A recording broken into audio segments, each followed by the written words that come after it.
of belief in the scientific community. It's less than 50%. I don't think that's necessarily surprising. Scientists are skeptical. I tell my students that the first virtue of science is skepticism, so it's not surprising that scientists are skeptical about all sorts of things.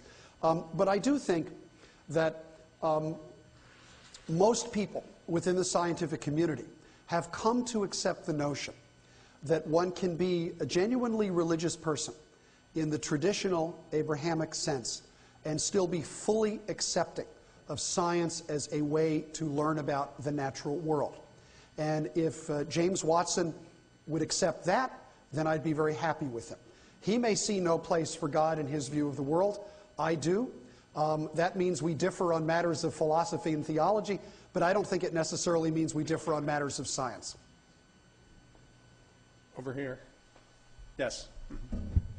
Yeah, I liked a lot of what you said. I thought it was good in terms of relating this attack on evolution by the ID and that section of the religious fundamentalist right.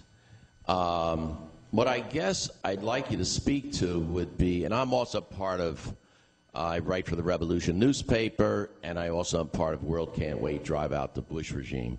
I think we are living in the time of the rise of fascism in Germany. I think that, you know, people like Robertson, Bennett, the genocidal comments about black people by Bennett, all these things that are clustered around the Bush regime, I think, and I think you speak to the dangers in terms of science. I just wondered how you saw this whole array and how science fits into it, and the battle in Dover and other places, including Ohio, Kansas, are critical to actually beating back the rise of fascism.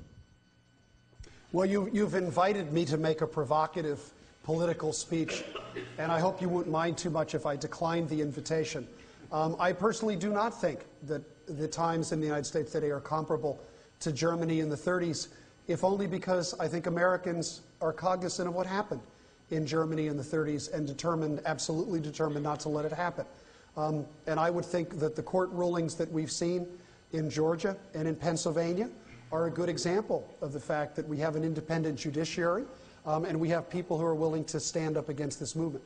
I think, to be perfectly honest, I really don't want to increase the politicization of science by arguing that science is against one political party or against one particular point of view. To me, the great virtue of science has always been that it is apolitical. And what I see that worries me right now in this country is the tendency to politicize science, to pretend that science and scientific rationalism is an idea that belongs on one side of the political spectrum. I think that's intellectually wrong, and I think it's enormously destructive to science. And my own determination, I know what I'll do when I go in the voting booth, but my own determination in the public sense is to fight for scientific rationalism, and that's what I think this battle is really all about. Anybody over here, so Patricia doesn't have to run around too much. Do you think there's a place for satire, or do you think it would be counterproductive? There was a website a little while ago in which a group... The Flying Spaghetti Monster? Exactly. I think... Although it would, I mean, it would energize a lot of us in the States probably and elsewhere by the embarrassment that would show up in what's happening. But maybe it would solidify the opposition. What do you think? I'm not going to speculate on which tactic will work or solidify the opposition. The only thing I can tell you is that I'm a great fan of satire. I hope we never abandon humor as a tool to sort of lubricate our discussions of difficult issues. And I think one of the particular reasons why I have recommended Judge Jones's decision, in other words, go and read it, is because parts of it are really funny. And I think that's a saving grace. Who's down in front here? But yeah, here and then. Yeah, the physicist in the front row. Okay. Well, yeah. He has been quiet. That's good.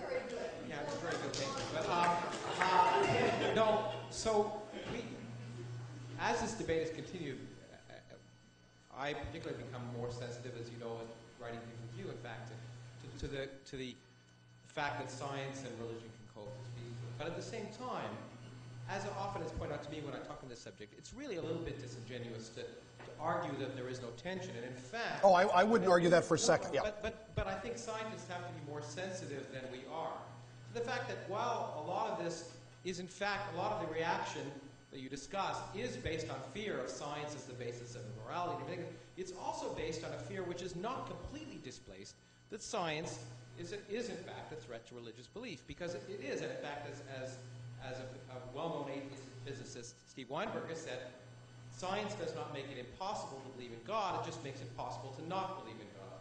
And it really is science in some sense, that without science, everything's a miracle.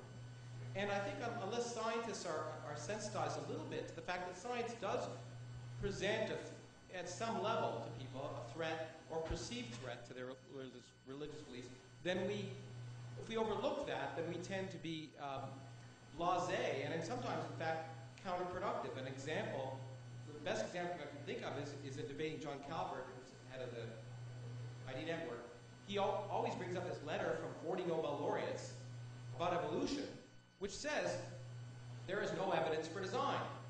And of course, that's not true.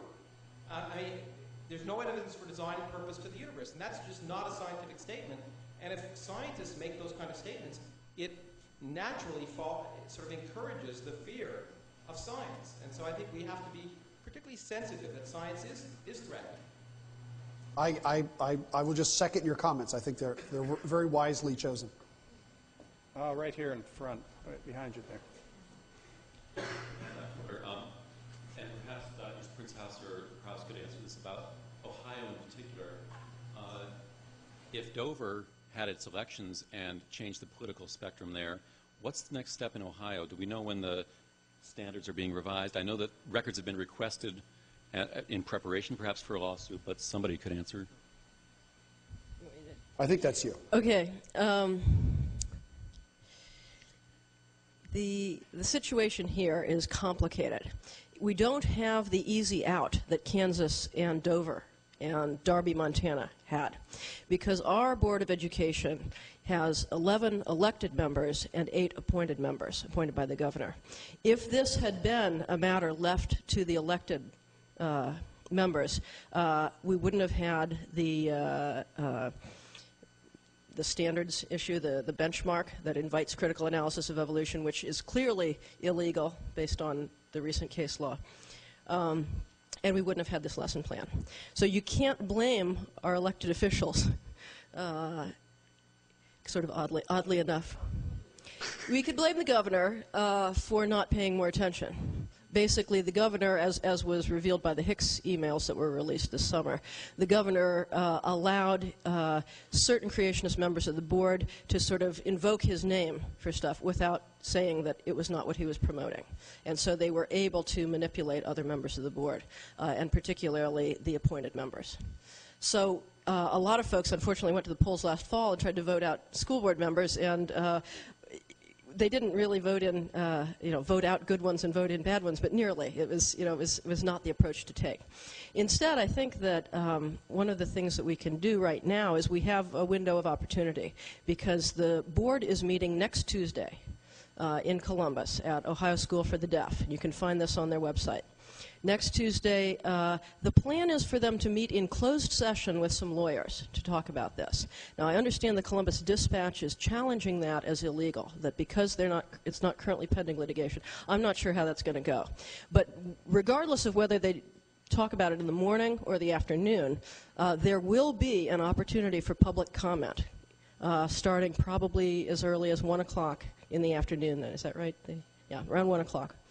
And any citizen, and anybody actually, can come and comment in, it's called open commentary on non-action items.